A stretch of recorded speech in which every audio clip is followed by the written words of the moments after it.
Parashat Chukat. Or la communauté manqua d'eau, et ils s'ameutèrent contre Moïse et Aaron, et le peuple chercha querelle à Moïse, et ils parlèrent ainsi. Ah, que sommes-nous morts quand sont morts nos frères devant l'Éternel? Pourquoi avez-vous conduit le peuple de Dieu dans le désert pour y périr, nous et notre bétail? Nombre, chapitre 20. Si le peuple se plaint du manque d'eau, cela se comprend. Or, inclure le bétail et s'en inquiéter dans ces moments pénibles pour les humains n'est pas raisonnable. Le peuple aurait souhaité mourir comme jadis lors du fléau qui avait décimé une partie de la population et ne pas succomber à la mort atroce par manque d'eau. Or, que signifie mourir devant l'Éternel dans la bouche des émeutiers? Pour répondre à ces interrogations, il y a lieu de rappeler un autre épisode biblique. Quand tu t'avanceras contre tes ennemis pour leur livrer bataille, et que tu verras une armée supérieure à la tienne, n'en sois pas effrayé, car tu as avec toi l'Éternel ton Dieu. Ensuite, les préposés parleront au peuple en ces termes. Si quelqu'un a bâti une maison neuve et n'en a pas encore pris possession, qu'il parte et s'en retourne à sa maison, car il pourrait mourir dans la bataille, et un autre en prendrait possession. Si quelqu'un a promis mariage à une femme et ne l'a pas encore épousée, qu'il parte et s'en retourne chez lui, car il pourrait mourir dans la bataille et un autre homme l'épouserait. Deutéronome 20. La logique voudrait que celui qui est attaché à son commerce, à sa vigne, à sa maison, n'est pas disposé mentalement à mener le combat jusqu'à la victoire. Sa motivation est entachée par son esprit qui est ailleurs, alors que l'état-major a besoin d'une grande concentration de ses soldats.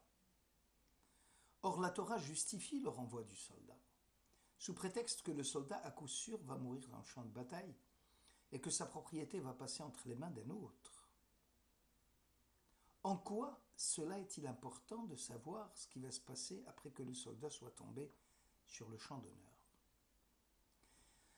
Hidouché Harim explique qu'au moment de l'agonie, le défunt perd toutes les illusions qu'il nourrissait de son vivant concernant sa propre existence et prend conscience dans les derniers instants de sa vie du sens réel de sa vie. Or, il y a un principe qui précise que la porte est ouverte à la repentance, même pour les plus endurcis des mécréants.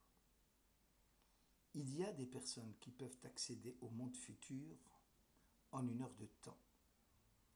Les derniers instants de vie peuvent donner lieu à une réparation des fautes accumulées pendant toute une existence. Aussi est-il recommandé à l'agonisant de prononcer son vidouille, son mea culpa et de réfléchir, enfin, sur le sens qu'était sa vie.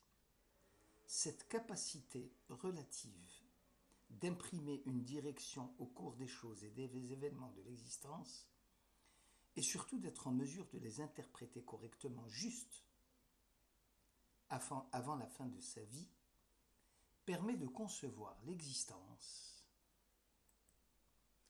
individuelle et l'évolution de l'humanité autrement que comme une simple succession de faits bruts. La vie et l'histoire prennent elles aussi un sens. Quelqu'un qui a investi son énergie et son temps dans une entreprise qui lui tient à cœur et qui reste inachevée risque de gaspiller les instants précis de fin de vie à penser que tout cela était pour rien. Tous les efforts de son travail reviendront à quelqu'un d'autre, accélérant ainsi la frustration de l'agonisant quant à son ouvrage inachevé, à sa copie ininterrompue. Bref, les moments les plus déterminants dans l'existence n'ont pas été orientés vers la repentance sincère, et cela lui serait fort dommageable. La Torah, prenant les devants, exige du soldat qu'il parte et s'en retourne chez lui. Ah, que sommes-nous morts, comme sont morts nos frères devant l'Éternel.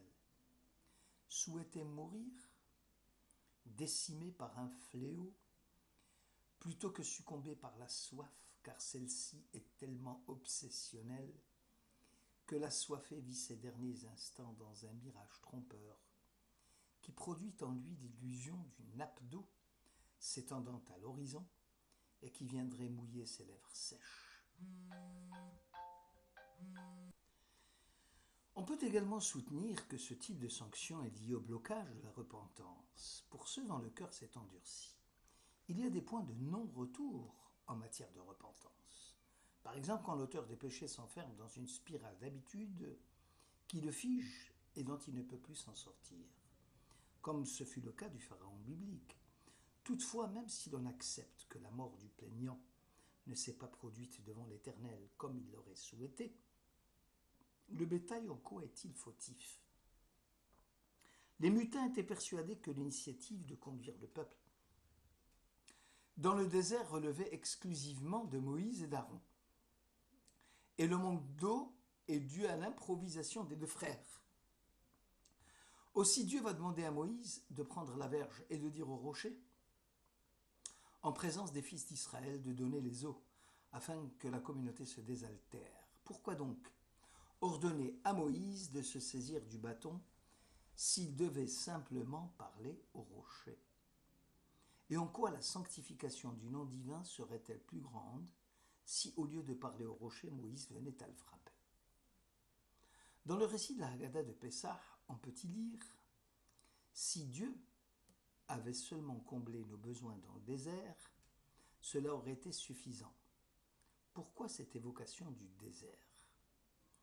Le désert, en hébreu midbar, davar, dibour, c'est l'espace de la parole.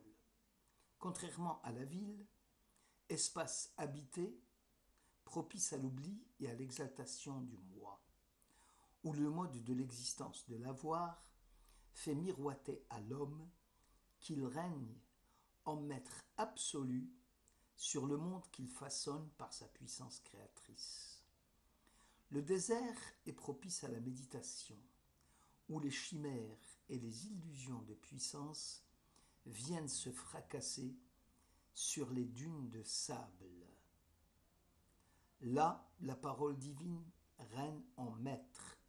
Les 10 paroles conduisent le monde, et celui-ci n'existe que par la parole divine. En hébreu, le mot davar désigne en même temps l'objet et en même temps dibour la parole. Pour nous rappeler que l'objet n'existe que par la parole, et que toute existence est fondée sur la parole divine. Dieu n'a pas créé le monde en une fois pour toutes. Il y a une parole, et cette parole continue à animer tout ce qui existe. Si un objet est là, ne se désagrège pas, c'est qu'il est animé par un dibour, une parole. Or, le dibour peut être en exil, ce qui veut dire que l'être humain ne fait plus le lien entre l'objet et la parole. Le monde est alors perçu comme une entité autonome, une création qui n'a plus besoin de créateur.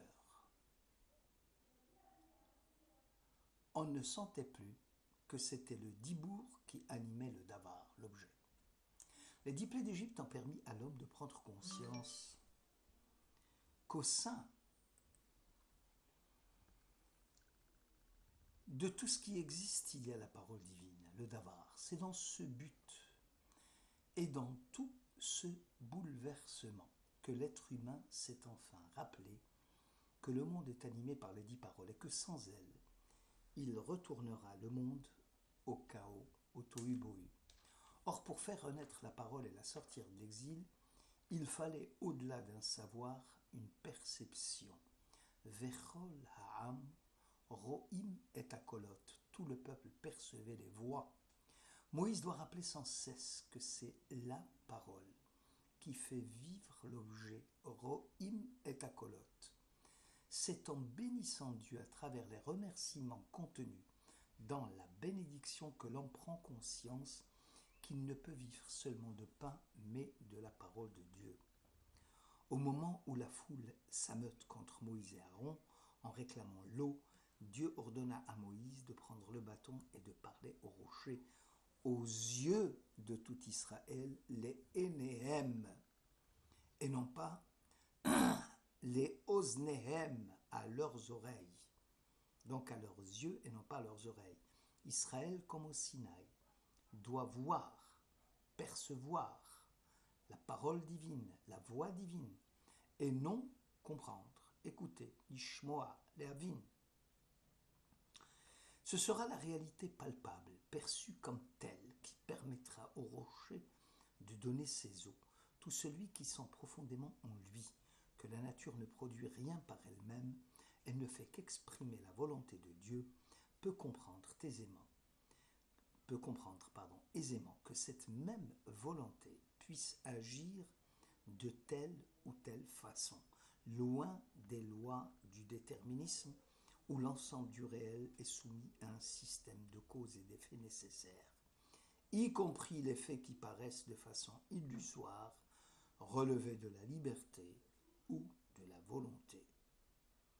Le Talmud, dans une formule lapidaire, rappelle que celui qui ordonne à l'huile de brûler peut tout aussi bien ordonner au vinaigre de brûler. Tournons-nous vers Adam avant la faute. Et tous deux étaient nus, l'homme et sa femme, et ils n'avaient pas honte. À l'état idéal, Adam n'éprouvait pas de honte. Après la faute, les choses ont changé. Au départ, Adam voyait l'intériorité des choses. À l'arrivée, il ne voyait plus que l'extériorité des choses. Adam voyait en sa femme Tselem Elohim, particule divine qui est l'essentiel de l'être. Le corps n'était qu'une enveloppe accessoire.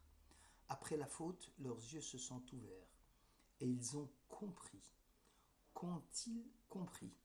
Comprendre, c'est saisir intellectuellement. C'est le niveau le plus faible de la perception de l'homme. La chose n'est plus ressentie, n'est plus vécue, mais uniquement comprise. Ils écoutaient la voix de Dieu, parcourant le jardin du côté d'où vient le jour. Genèse 3. Ici, comprendre, écouter, est la manifestation essentielle de la chute de l'être humain. Si la présence divine devient quelque chose qui relève de l'intellect, il n'y a plus de riya, réalité visuelle.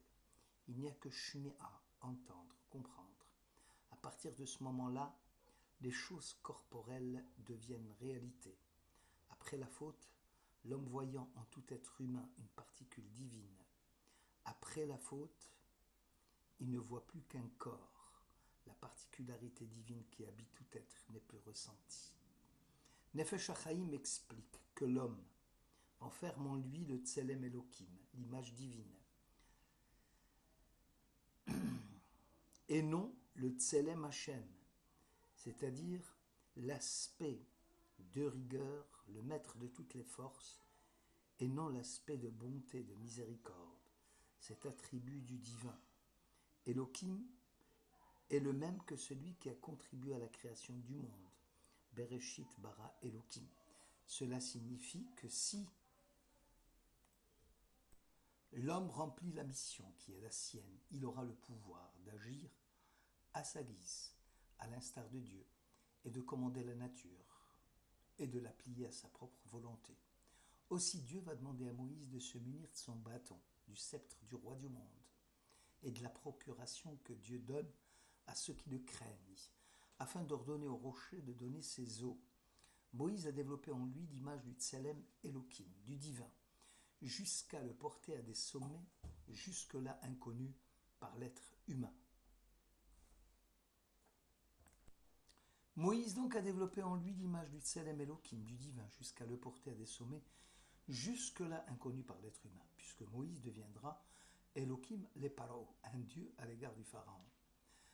Par le rocher, aux yeux du peuple d'Israël, est la manifestation par excellence de la puissance que peut dégager un sentiment de Dieu sincère et loyal. Or Moïse, au moment de passer à l'action, va utiliser le verbe shamoa, lishmoa, écouter, comprendre, et non dire haute, voir, percevoir. Écoutez, ô rebelles, est-ce que de ce rocher nous pouvons faire sortir de l'eau pour vous. Exode 20. C'est dire que le peuple ne peut que saisir intellectuellement la parole divine et non la sentir ni la percevoir. Vedibartem le'enehem. Dans ce cas, le rocher avait raison de désobéir, car percevoir, tel que Dieu l'avait ordonné, n'a pas été transmis intégralement. Aussi Dieu va rappeler Moïse et Aaron à l'ordre. Ya'an lohe emantembi lehakdisheni le'ne Israël, puisque vous n'avez pas assez cru en moi aux yeux des enfants d'Israël.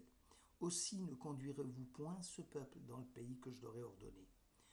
Toute la traversée du désert avait pour objectif final d'éduquer le peuple sorti d'Égypte à considérer la parole divine comme une réalité éclatante et visible dans le réel. Or, si déjà dans le désert, le peuple ne peut que saisir intellectuellement la parole divine, qu'en serait-il dans les cités urbanisées? Aussi Moïse et Aaron seront disqualifiés de conduire le peuple en Eretz Israël. Encore une dernière question. Moïse a fauté.